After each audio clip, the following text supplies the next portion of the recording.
யூஸ்வலாக நம்மளோட வாழ்க்கையில் பெரிய எதிரி நம்ம மனசை ஒரு மாதிரி சுடுகாடாக்குறது, நம்ம சந்தோஷத்தை சுத்தமாக இல்லாமல் பண்ணுறது, இதெல்லாம் நம்ம என்னென்னவோ நினச்சிட்ருக்கோம். இதுதான் அதுதான் இல்லை, நம்ம கடந்த காலத்தை பற்றி யோசிக்கிறது தான். அதை நிறுத்திட்டா ஒரு சொல்ல முடியாத ஒரு மனசாட்சி அமைதியாயிடும். ஏன் அந்த கடந்த காலத்தை பற்றி நான் அவ்வளோ சொல்கிறேன்னா, உங்களுக்கு முக்கால்வாசி நேரம் கடந்த காலத்தை பற்றி யோசிக்கவே டைமாக இருக்கு. அந்த பொண்ணோட நான் சந்திச்ச நேரம், நான் ஸ்பெண்ட் பண்ண டைமு, அப்புறம் நாங்கள் பெட்ரூமில் எப்படி இருந்தோம், அந்த பொண்ணோட நீங்கள் நார்மலாக தான் இருந்திருப்பீங்க. ஆனால் நம்ம பாஸ்ட்டை இப்போ யோசிக்கும் போது எப்பயுமே அதை க்ளோரிஃபை பண்ணிக்குவோம்.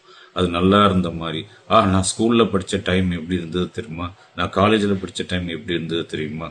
ஆக்சுவலாக அங்கே மொக்கையாக இருந்திருக்கோம், நம்ம திட்டுன்னு திட்டிருப்போம் எல்லாரையும். அதுதான் பாஸ்ட்டை நினைக்கிறதுல இருக்கிற பெரிய டிஸ்அட்வான்டேஜ்.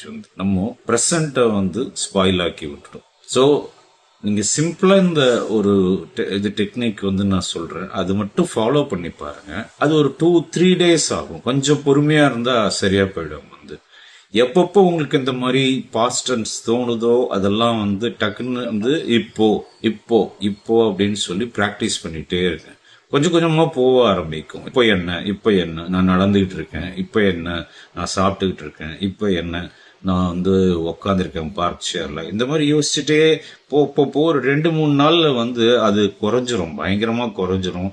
நீங்கள் நிம்மதியோட இன்னொரு பரிமாணத்தை, ஒரு ஹாப்பினஸ், ஒரு சந்தோஷத்தை பார்ப்பீங்க. ட்ரை பண்ணி பாருங்க. Of course it will work.